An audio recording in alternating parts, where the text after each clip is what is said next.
Olá pessoal, estamos começando mais uma edição da Futuro Invest TV. Hoje dia 1º de fevereiro, estamos começando um mês novo.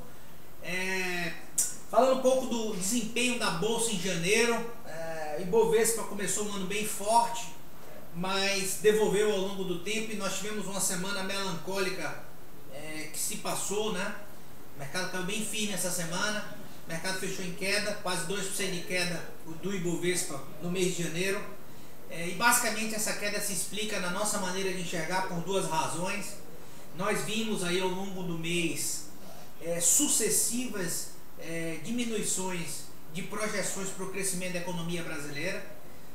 Se no início do ano se falava em crescimento entre 3,5% e 4%, agora já no final de janeiro houve uma diminuição de expectativa para algo em torno de 3%, então isso terminou prejudicando os negócios.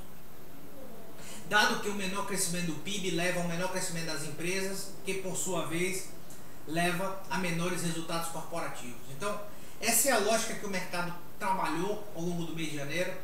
Enquanto nós não tivermos uma reversão de expectativa de crescimento para a economia brasileira, não é de se esperar um mercado firme por aqui.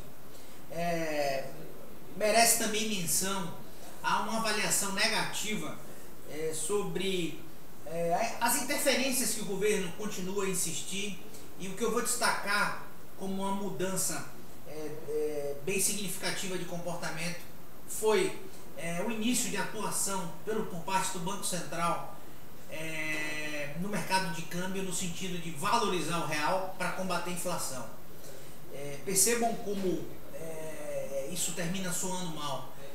Há 6 meses atrás nós tivemos um processo de desvalorização do real intensiva, tanto por medidas por parte do governo quanto do Banco Central.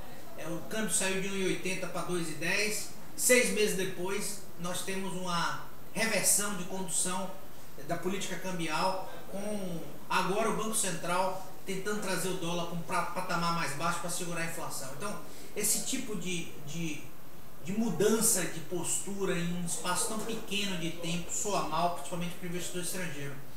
Essa semana eu tive com um gestor de um fundo aqui em Salvador, e conversando sobre mercado eu vi algo bem interessante.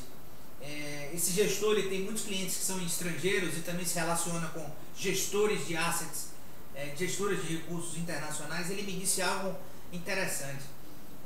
Quando você olha numa escala e se você tem como referência países desenvolvidos com alta governança corporativa e países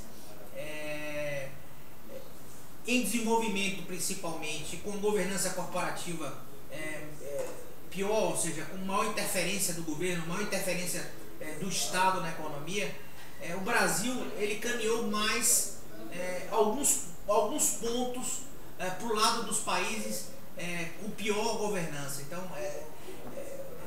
ele até usou uma expressão: se de um lado você tem a Alemanha, Finlândia e Noruega, e do outro você tem a Argentina, o Brasil andou algumas casas para próximo da Argentina. Lógico que não dá para comparar Brasil e Argentina, mas isso termina minando a confiança do investidor estrangeiro. Isso tem prejudicado o desempenho do mercado por aqui, tá? Falando um pouco sobre bolsa, né? Petrobras sofreu muito essa semana com reajuste menor do que o esperado dos combustíveis, e parece que 2013 vai ser um ano ainda bem negativo para a empresa. Outra menção que eu acho relevante foi o comportamento do mercado no dia de ontem. Como vocês sabem, o último dia do mês é um mês bem intensivo de negociação por parte de investidores institucionais, e ontem nós vimos aí, eu diria que ontem é uma fotografia do que é o mercado hoje, ou seja, que papéis continuam fortes e quais papéis continuam ainda bem vendidos por parte dos investidores institucionais. Nós vimos ontem aí queda bem firme das empresas X, é uma sinalização que esses papéis continuam ainda com um fluxo de venda bem significativo, e aquelas empresas que foram bem no ano de 2012, principalmente as small caps, continuaram tendo uma forte apreciação ao longo do dia de ontem. que é uma sinalização que as regras continuam as mesmas, ou seja, é que as coisas estão mais ou menos como eram em 2012. Não houve mudança significativa da alocação dos portfólios. Então, 2013, por enquanto, continua por ser um ano que provavelmente as empresas voltadas para a dinâmica interna, empresas que têm receitas mais estáveis e que são mais previsíveis, vão continuar indo melhor.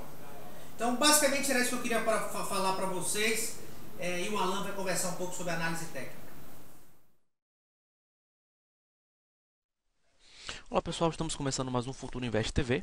Estamos aqui olhando aqui o gráfico semanal do nosso Ibovespa. O Ibovespa caindo 1,60 durante a semana e o mercado continua recuando aí nesse mês de janeiro. O mercado iniciou o mês de janeiro em alta, iniciou o ano novo em alta e acabou devolvendo toda a sua alta já. Então o mercado chegou a bater 63 mil pontos, 470 e atingiu sua mínima aí do mês agora no seu 59,100. Olhando até no mês aqui, o mês de janeiro está positivo, ainda subindo 0,66, mas totalmente lateralizado aí nosso Ibovespa, sem grandes novidades aí, pelo menos nesse mês de janeiro. O mês de janeiro aí foi mais aí com gostinho aí negativo por conta aí desse recuo, por conta dessa queda aí que o mercado fez. O mercado iniciou subindo, acabou voltando para 60 mil pontos e o mercado já começou a mostrar sinais de fraquezas já no início do ano. Antes de destacar aí alguns ativos aí que eu acho interessante, falar perspectiva do nosso mercado. Eu não espero muita coisa, já direto ao ponto. O mercado começou a mostrar sinais de fraqueza, o viés continua altista, mas precisa mostrar mais para a gente acreditar em mais coisas. Então não dá para apostar em muita coisa, não dá para apostar em muita alta.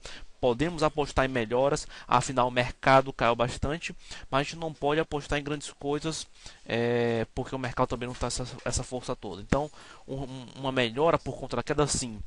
Exagerar, achar que o mercado vai passar em 3 mil pontos agora em fevereiro, eu realmente discordo. Eu realmente acho que o mercado vai permanecer aí amarrado no curto prazo.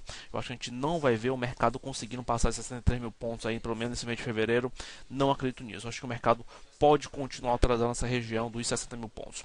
Falar de um ponto aqui que eu queria comentar é sobre o investidor gostar de exageros. O que é o investidor gostar de exageros? É aquele papel que subiu demais, ele está atrás, aquele papel que caiu demais, ele está atrás. É incrível como o investidor procura ainda esse tipo de operação, procura ainda esse tipo de coisa no nosso mercado.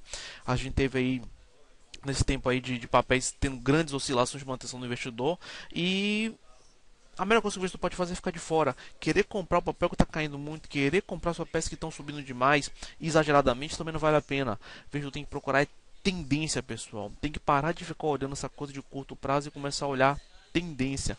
Não interessa se o papel caiu 20%, se o papel subiu 20%, isso é tranqueira.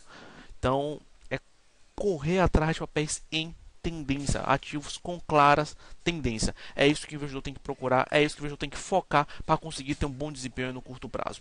E falando aqui da indicação da semana, dois papéis que eu vou comentar. Aliança, o primeiro aqui, rompendo aí os 26,16, é compra firme, e o outro é a Even 3, no rompimento aí dos 9,90, que já está agora, pode dar uma boa oportunidade de compra. Vale a pena ficar de olho nesses ativos aí, ambos em tendência e ambos abrindo compras caso rompam a sua resistência. Bom, então é isso, pessoal. Eu queria agradecer a participação de todos vocês e aguardo você agora semana que vem em mais um Futuro Invest TV. Um abraço e até a próxima.